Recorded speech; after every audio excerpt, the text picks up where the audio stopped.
This has got to end. We all know Minnesota was wrong. They were arrested, which they should be. There is not a police officer over here that thinks Minnesota was justified. We stand with you on that. But this is our city. Our city. Do not let people who are not from this city have you come here and screw up your city. We cannot be fighting. We have to live here. This is our home. Right?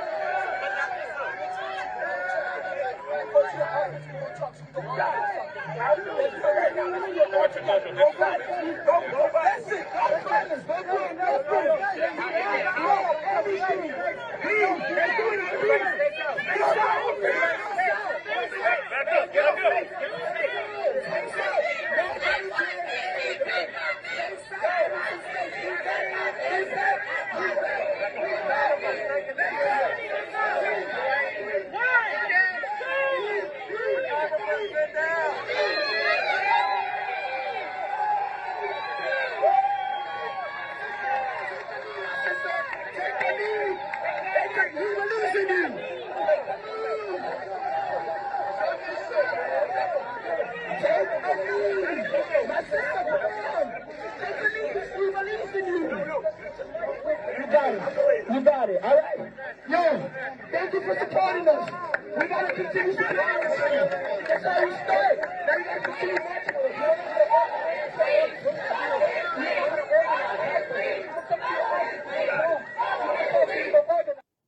Muy buenas tardes, soy Carmen Enit Acevedo y estamos en ¿Qué Palo es Noticia? Hoy es martes 2 de junio del 2020 y empezamos con ese video que acaban de ver, que me parece que es uno de los ejemplos de por dónde va la nación de Estados Unidos hoy y por dónde va su presidente.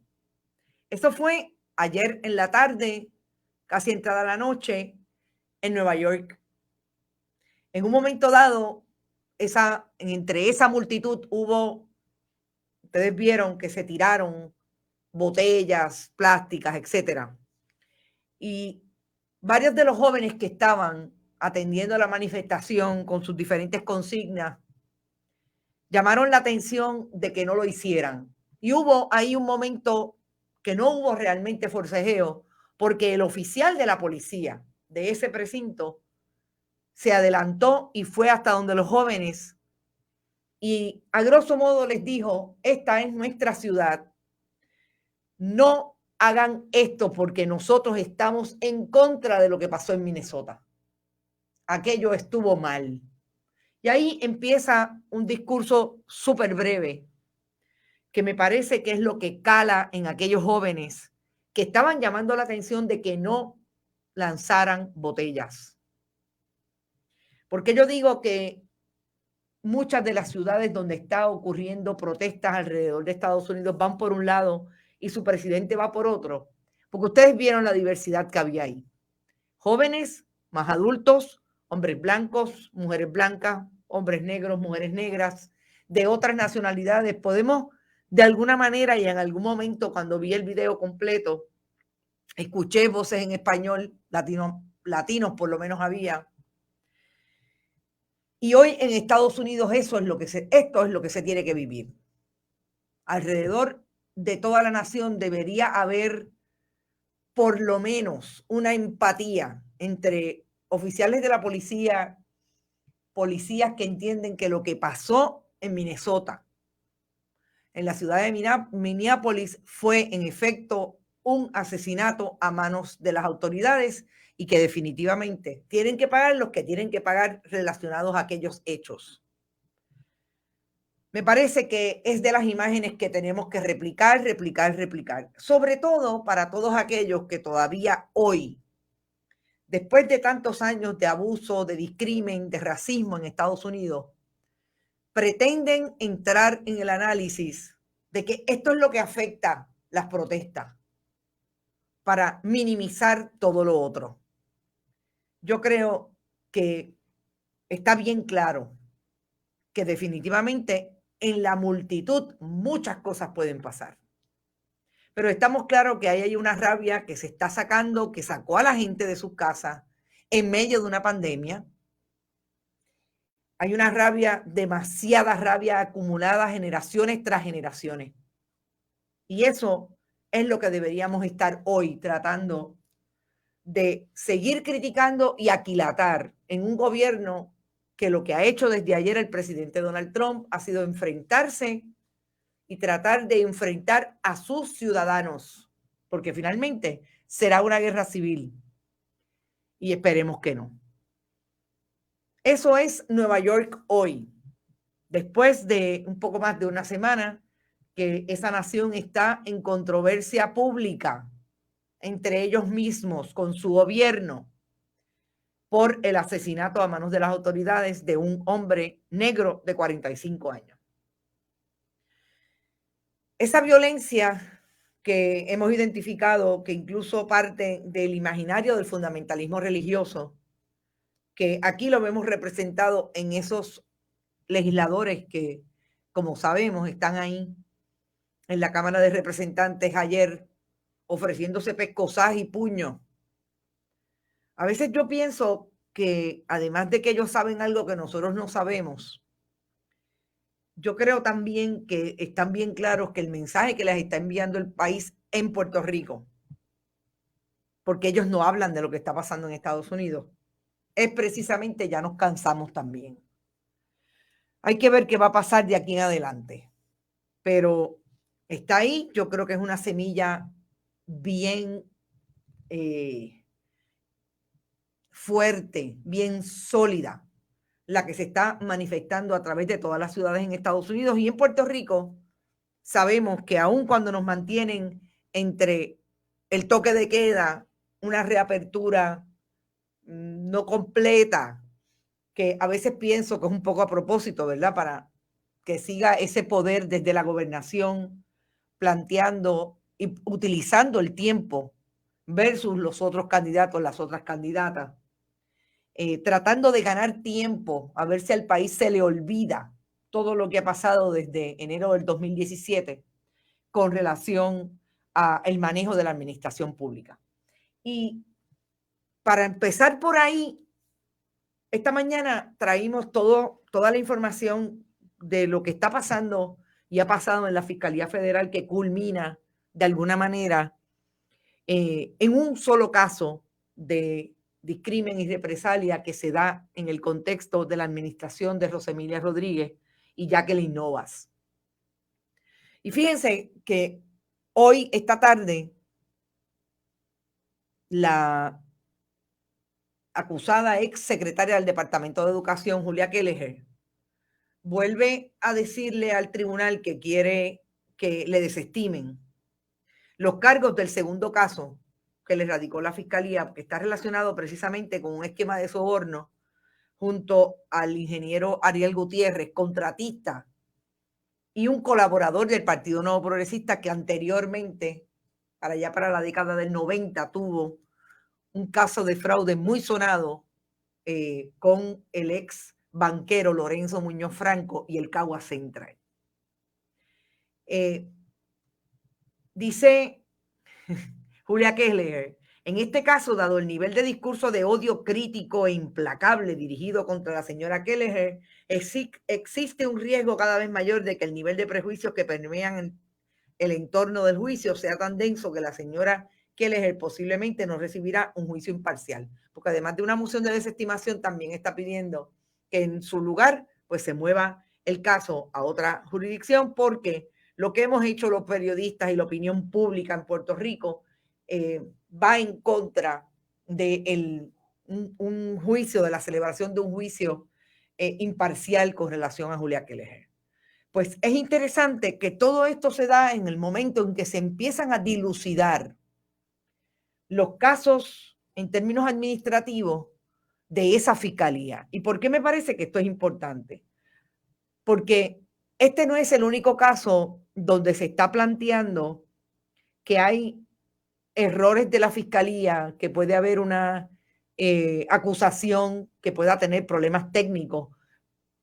No olvidemos que Julia Keller también está planteando que hay un caso reciente del Tribunal Supremo de Estados Unidos que le puede dar la razón con relación al beneficio o no que ella obtuvo cuando participó de esta combinación, según las alegaciones de la fiscalía. Entonces, eso, en un momento en que se está levantando cómo se daban las transacciones, cómo se investigaba, si se investigaba, quiénes eran los fiscales que estaban a cargo, cómo se dirigía operacionalmente y administrativamente esa fiscalía, me parece que es importante que, como siempre decimos acá, ponlo en la nevera. Si nosotros empezamos a ver un ciclo de casos que tengan problemas a la hora de su presentación de prueba, vamos a ver a los presuntos implicados ahí en el manejo de esos casos. Es importante, es posible que la semana que viene tengamos información de un caso famosísimo que radicaron en la Fiscalía bajo el mandato de Rosemilia Rodríguez, en la Fiscalía Federal, y es posible que se venga abajo completo. Es bien importante, es posible no, estoy segura que lo van a desestimar. ¿Por qué es urgente que nosotros veamos esto? Porque es parte de cómo se administra la justicia y en este momento en Puerto Rico nosotros estamos reclamando no solamente del gobierno estatal, del gobierno nacional, sino también del gobierno de Estados Unidos, que hagan lo que tienen que hacer con relación a los casos de corrupción. En la medida en que lo que veamos sea problemas con esos casos que se adjudicaron, se investigaron en otra administración de la Fiscalía Federal, vamos a poder seguirle el rastro a todo lo que pasaba allí. Y por eso me parece que es tan importante que contextualicemos en eso. ¿Por qué? Porque así como yo dije ayer que José Guzmán de los Santos tenía un caso cuya prueba era exculpatoria para él y era posible que traída esa prueba, su veredicto hubiera sido de otra manera, incluso en una vista de supresión de evidencia. Hay que ver de qué manera se comportan los casos de corrupción pública. Porque por ahí es que va la credibilidad del país en su sistema de justicia. Y yo creo que eso hay que retomarlo. Yo pensaría, si yo estuviera al otro lado, estuviera pensando, Puerto Rico no cree, no le cree al Departamento de Justicia de Puerto Rico. Ojo, tengan cuidado con que tampoco le crean al Departamento de Justicia de Estados Unidos, porque ahí hemos visto las cosas que hemos visto. Dicho eso, me parece, y quería dejar la semilla puesta, es importante que veamos cómo se están dando. Otra cosa que es importante para Julia Keller, por lo menos 3 de las coacusadas, inclusive su ayudante, aquella persona que ella trajo para que la ayudara a ir a Londres, a hacer comida, a limpiar, etcétera, son personas que se han declarado culpables. Y recordemos que Julia Keller dice que no tuvo ningún beneficio económico, obtuvo ningún beneficio económico de esa transacción. Importante, porque esas son la gente que, ¿por qué se declararon culpables? ¿Van a cooperar? Es bien usual que esas determinaciones, esos preacuerdos no se hagan públicos si esa persona va a cooperar. Es bien usual.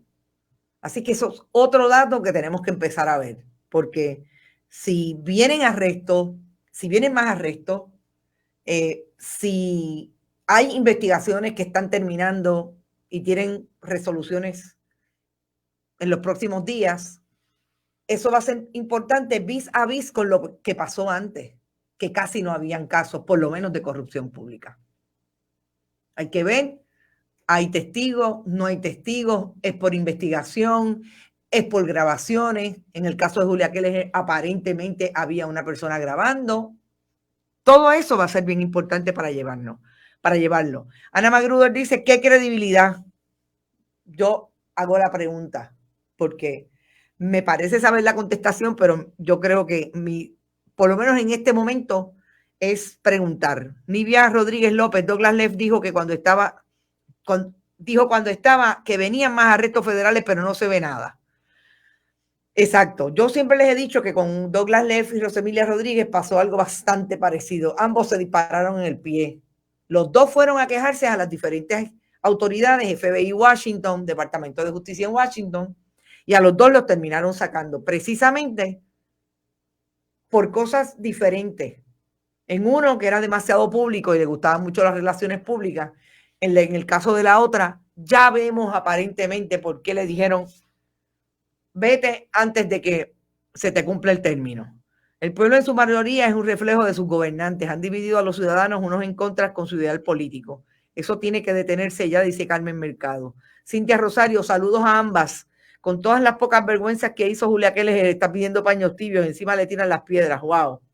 Le tiran a las piedras a los periodistas. Sí, no, definitivamente. Nosotros siempre somos los malos. Pero yo en esto tengo una resolución hace mucho tiempo. Si yo tengo que ser la mala, pues soy la mala. Yo estoy haciendo el trabajo que creo que debemos hacer todos los periodistas para que en este país se sepa de una vez y por todas todo lo que ocurre, porque nosotros tuvimos una prensa fuerte desde el modelo tradicional. Ahora, aparentemente, desde el modelo alternativo, desde el modelo de este tipo de productos multimedia, vamos a desarrollar un periodismo que en aquel momento se desarrolló desde aquella fórmula. Hoy la fórmula económica cambió, la fórmula tecnológica también cambió y sobre todo cambió la manera en que las audiencias consumen la información.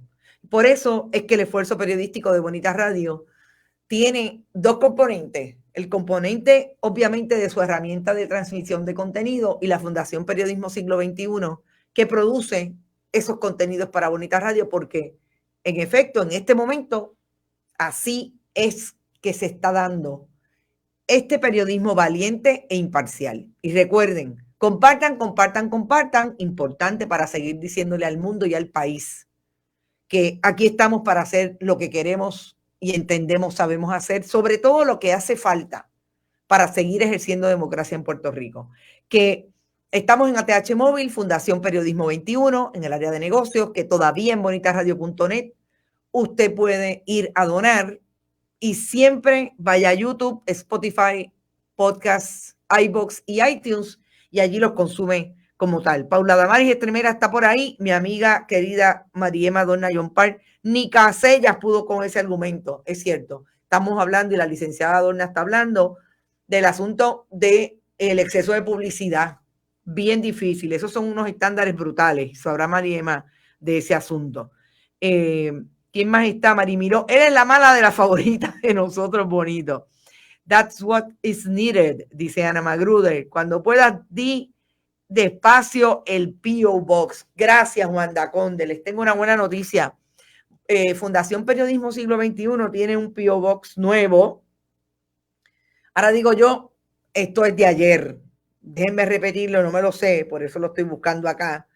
Es Fundación Periodismo Siglo XXI, PMB de P.O. Box 284. Y les voy a decir ahora, porque como les digo, hasta ahí sé que es el 284. Importante para que ahí también pueden enviar, si les parece, lo que quieran donar mediante cheque o giro postal. PMB número 284, P.O. Box 194,000. PMB 284, P.O. Box 194-000, San Juan, Puerto Rico, 00919-4000.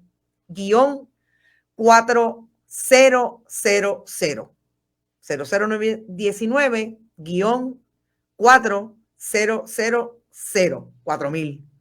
La Cántara Lupe dice algo, ahí parece que alguien está hablando. Elizabeth Quiñones está por ahí. Saludos, Elizabeth. Escríbelo en la pantalla con el pin azul. Perfecto. Vamos a ver si nuestro director puede hacerlo. Se lo voy a enviar. No les aseguro nada, que es que yo a veces me porto mal y él me regaña. Pero bueno, vamos a seguir en lo que estábamos. Puerto Rico. Les dije también que era importante que habláramos hoy, esta tarde, del asunto de David Capó y la renuncia. Hoy amanecimos, como dice un colega, hoy amanecimos sin epidemiólogo del Estado. Y ayer nos habían dicho que también amanecimos sin grupo asesor científico. Del grupo asesor científico habíamos dicho anteriormente que el problema inicial de las órdenes de compra, y por ahí está Emma Díaz, saludos, el problema inicial con la orden de compra involucró a dos elementos portavoces de ese grupo asesor científico. Ahí parecería que empezaron los problemas de ese grupo. Yo realmente creo que el problema del grupo asesor científico también fue que esa portavocía dirigida muy cargado con todo lo que la gobernadora siempre quería decir como bueno alrededor de todo lo que estaba pasando, que no estaba pasando nada, ni con las pruebas moleculares, ni con el rastreo comunitario y finalmente tampoco con el aislamiento y la mitigación. Eso les restó bastante credibilidad a ese grupo. Nunca pudieron salir de aquel manejo de crisis. Finalmente, cuando van saliendo, empiezan las vistas y por ahí hay otro problema, porque entonces ahí ya se descubre el tracto de esa transacción. Yo no tengo la menor duda de que en ese grupo asesor científico habían elementos importantísimos que hicieron un trabajo en términos de protocolo, en términos de proyecciones. El problema siempre me pareció que era de comunicación. Tenían un serio problema de comunicación y este gobierno no ha tenido a partir del gobierno sucesoral de Wanda Vázquez Garcet un buen proyecto de comunicación. En otras administraciones del Partido Nuevo Progresista sí lo tenían. Ricardo Rosselló Nevares sabemos que tenía un proyecto de comunicación para, de alguna manera, manipular la opinión pública y ser bastante demagogos y hacedores de propaganda en el ejercicio de ese proyecto de comunicación. Pero en este caso quisieran hacerlo, pero aparentemente nunca han tenido los elementos, los asesores, las cercanías profesionales adecuadas para hacer eso. Así es que tenemos un gobierno que un día van a esta hora, a las 3 de la tarde, envían una atención editores, como se llaman las convocatorias de prensa, para decir que la gobernadora tiene un mensaje y a las 4 lo tienen que cambiarla porque se dieron cuenta que no fueron a la Comisión Estatal de Elecciones y están violando la ley. Así que por ahí pues tuvieron que cambiar el esfuerzo de comunicación a una conferencia de prensa. Y eso nadie nos los dijo al oído, lo vimos ayer. En ese camino entra David Capó. Y David Capó es un epidemiólogo que además de haber trabajado, es un epidemiólogo pediátrico, además de haber trabajado en el Instituto Nacional de Salud y tener trabajos importantes en el área de la ciencia y venir de la empresa privada, llegó un poco de paracaídas cuando Carmen de Seda, alguien se da cuenta que hay que sacarla. Se va Carmen de Seda y entra David Capó. El detalle de David Capó es que aparentemente tenía, y yo no lo conozco profesionalmente, pedí cuántas veces entrevistas con él y nunca la pude tener, tenía un problema de no conocer el Departamento de Salud y esto lo traigo porque es la explicación que he encontrado después de haber hoy hecho las diferentes diligencias para saber con gente del departamento qué pasó con David Capó. El primer problema que tiene es que aparentemente él podía saber mucho, pero lo que me dicen las fuentes es que no tenía esa capacidad de operacionalizar todo eso que decía que iba a hacer. Y no olvidemos que cuando entra David Capó es cuando inmediatamente entra Lorenzo González Feliciano y a los 2 o 3 días entra David Capó y él entra con la idea, y así lo verbalizaba, de que el rastreo comunitario era fundamental y que el departamento no lo había logrado. El departamento al día de hoy no lo ha logrado. Creo que el viernes entraron las primeras 3 informaciones a la plataforma digital sobre el alegado rastreo comunitario, pero sabemos que esto después que se tuvieron que traer a la epidemióloga de 27 años, Fabiola Cruz López, de Villalba, López Cruz, perdón, le cambié los apellidos, de Villalba, porque ella fue la que instauró el modelo de rastreo comunitario que se está utilizando en Puerto Rico hoy, que el departamento está utilizando casi 3 meses después de que empezó la pandemia, o por lo menos de la declaración de emergencia en Puerto Rico. Así que David Capó llega ahí y el primer encuentro público es que habla de un problema con el dengue, que aparentemente alguien le dio un tapaboca y lo encerraron, lo sacaron. Pero me dicen que el problema fundamental es que no pudo implementar lo que se le pedía. Yo traté de conseguir a David Capó, que aparentemente pues ha hablado con por lo menos un medio, pero no me contestó. Hubiera querido preguntarle a él precisamente, oiga, la información que me dicen es que a usted se le pedían las cosas y pues usted no podía hacer la realidad. En 2 meses David Capó se ganó $38,000, que aparentemente la queja es que no le han pagado. No lo dudo. No lo dudo tampoco, porque yo me puedo imaginar en este momento cómo es cobrar en el gobierno de Puerto Rico. Pero eso es un problema para el gobierno de Puerto Rico.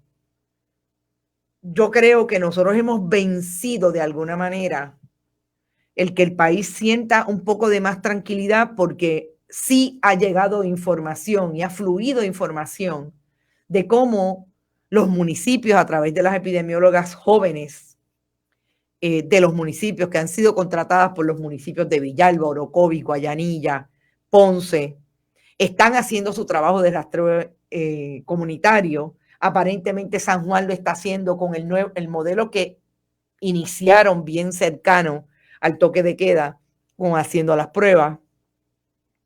Entonces, el nivel de tensión de alguna manera puede haber bajado porque hay alguna información, y la última es la del fideicomiso de salud pública. Y me parece que esos son los profesionales que agarraron el toro por los cuernos y se dieron cuenta del 26 de marzo que había que hacer esto. Así que el gobierno, como quiera, tiene un problema en términos de su imagen y de su credibilidad, porque todo lo que toca, sencillamente no hay plan y no hay proyecto, no se materializa, no se visibiliza. Así que yo puedo pensar, por las diferentes fuentes con quien hablé, que sí haya tenido un problema David Capó de eso. Lo que pasa es que tampoco tenía jefes que tuvieran la capacidad de decirle, este es el plan. Entonces, por eso es que yo he llamado esto, que parece que los problemas de David Capó se parecen mucho, eran bien parecidos a lo que tenía el gobierno. ¿Qué capacidad de escoger gente que pueda tener ese problema? Oiga, en las crisis, no todo el mundo puede manejar en crisis, centrarse y producir. Es bien difícil. Y eso es una realidad, eso debe ser una realidad. Eso es una realidad humana y debe ser una realidad en todas las profesiones. Pero en este momento en Puerto Rico, si de algo sirve que haya un epidemiólogo del Estado que con o sin bata, con o sin mascarilla, le pueda decir al país por dónde vamos, es precisamente para bajar la tensión de la ciudadanía. Y eso no se ha dado.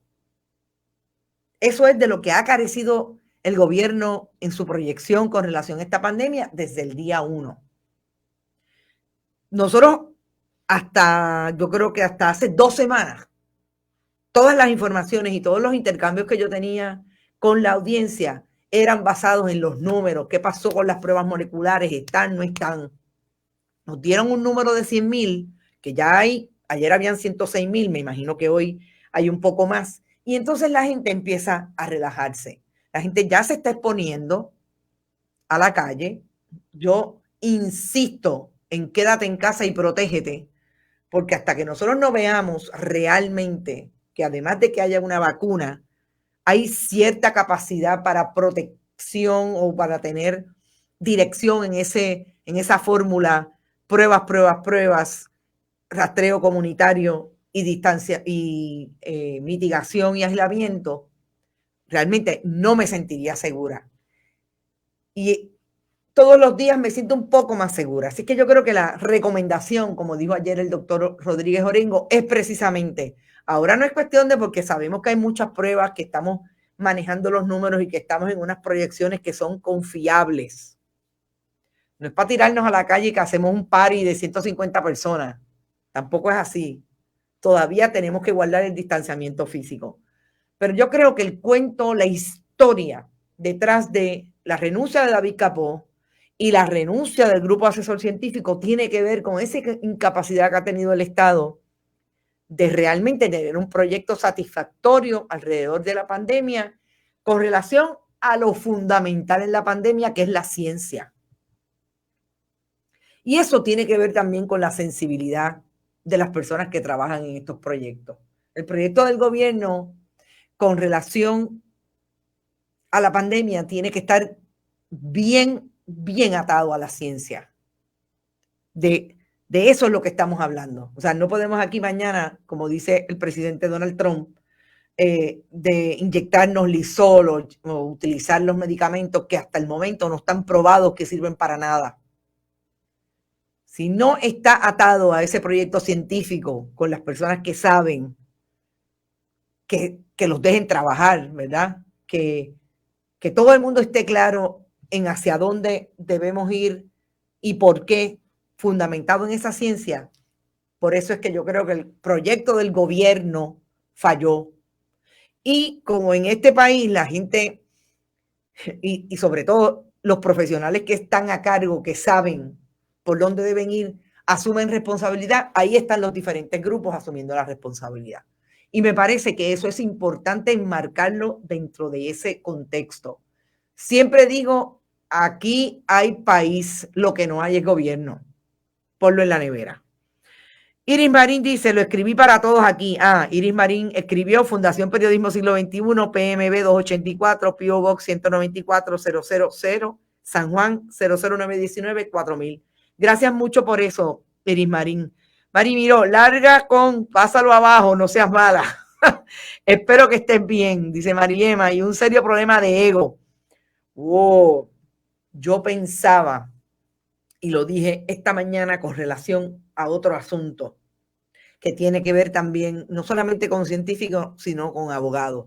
No me quiero imaginar esas reuniones, el problema son los egos.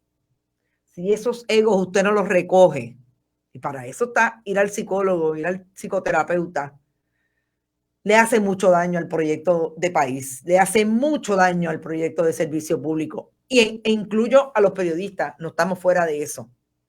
A los egos hay que recogerlo. Indeed, they just never listen to them. Exactamente. Ya está en la pantalla la dirección sólido. Geneida Soto dice, el PNP tiene una guerra interna entre guandistas y pierluisistas y así no se puede trabajar en equipo ni llevar a cabo planes efectivos. Claro, si se atraviesa la política partidista, nos hemos podido. Pero sobre todo, y yo aquí les voy a tirar y los voy a dejar pensando. Este país ha vivido de la política partidista, se ha construido desde la política partidista por tener el sistema que tenemos de partidos, de mayoría, etcétera, desde hace muchos años. Y definitivamente, por historia, sabemos lo que ha pasado en esos otros años cuando interviene la política partidista. Sobre todo en un proyecto gubernamental que es el proyecto de más empleo a la ciudadanía. O sea, Se pueden inventar mañana mil cosas, pero hasta que no haya un proyecto en que la empresa privada pueda sustituir o ir parejo a darle trabajo a nuestra gente que no sea el servicio público, va a seguir siendo el mayor patrono del país, el gobierno. Pero yo recuerdo haber empezado este trabajo hace por lo menos 30 años y ver un servicio público bien diferente. Así que yo creo que lo que nosotros tenemos que retomar es el principio de servicio público, de que la gente viene a trabajar por el país, de que se va a construir un país independientemente de que no seamos ni estadistas, ni estadolibristas, ni independentistas, y que dentro de esas tres fuerzas político-partidistas, esos líderes van a trabajar para el país y por el país, no por quién va a ganar o quién va a dejar de ganar. Que ellos vienen a ganar, definitivamente. Bueno, menos el PIB, porque a veces cuando a mí me hablan del PIB me dicen no, que ellos no van que ellos no van a las elecciones a ganar, solamente es para estar ahí. Esas cosas yo no las entiendo, pero bueno. Así que yo creo que sí, que nosotros podemos lograr otro país, claro. Nosotros tenemos que desmontar el mal uso que se le ha dado al asunto de la política partidista para crear proyectos, independientemente que ahora se llamen de otra manera. Ojalá puedan haber alianzas, sobre todo un sistema que le haga mucho mejor al país desde el servicio público, la empresa privada y desde donde quiera que estemos. Que los escenarios sean de mayor participación. Nanisma, los buenos no tienen poder, crecí rodeada de servidores públicos de 5 estrellas. Totalmente de acuerdo. Incluidos los maestros y las maestras. A eso es lo que debemos volver, ¿verdad? Y no estoy en la nostalgia de todo tiempo pasado fue mejor. Es que podamos recoger de eso y construirlo en el siglo XXI con las nuevas tecnologías, con las nuevas maneras de acercarnos, con las diferencias que tenemos unas a otras, unos a otros, etcétera. Pero que podamos hacerlo. Ustedes están en un vacilón. Confirmaron al secretario de la familia. Imagínate. Confirmado el secretario de la familia. Ellos tienen que confirmarlo todo porque es que realmente están, bueno, sin cabeza desde el 2017. Imagínense ahora que después del Ricky renuncia, esto es la división que están hablando ustedes hace un momento. La gente está al garete, lo veo a diario, estoy trabajando y visito 4 municipios al día, Ana Magruder, la ignorancia es atrevida. Yo he visto gente al garete, pero también he visto gente protegiéndose. Así que yo me imagino que hay de todo. Yo espero que sean más los que se protejan. Yo creo que hemos terminado por hoy. Les prometo que mañana a las 11 de la mañana tenemos otro programa. Como siempre digo, importante para nuestros internautas de la diáspora, como siempre. Ustedes están viviendo un momento, los que viven en Estados Unidos, muy difícil con lo que está pasando. Protéjanse igualmente, pero hagan sentir su voz de que definitivamente lo que está pasando está mal y esa nación tiene que buscar la manera de convertirse en una más solidaria y sobre todo antirracista. Exíjanle a sus líderes políticos, sobre todo exíjanle a sus medios de comunicación que busquen hasta debajo de las piedras a los que fueron presidentes y presidentes en este caso. ¿Dónde están? ¿Dónde están los líderes del Partido Demócrata hablando de lo que tienen que hablar, de cómo van a resolver este mal sistémico que se llama racismo? Hay que seguir y hay que insistir en eso. Recuerden, compartan. Estuvimos gracias también a la ayuda y nuestro gran colaborador David Esperón, que nos vayamos a YouTube y desde allí también pueden compartir todos los programas, iVoox, iTunes y Spotify. Cuando esté de camino al trabajo o en ruta, envíeselo a todos los que entienda quieren consumir periodismo de análisis e información desde los periodistas, aquí o en cualquier parte del mundo. A la diáspora puertorriqueña siempre mi gran abrazo y recuerden, hay país porque ustedes también están ahí y lo construyen y lo hacen desde donde quiera que estén. No se olviden, lo más importante, dice Mariema, que el helicóptero encima de mi cabeza all day long. Gracias a Dios que ya pronto en Puerto Rico.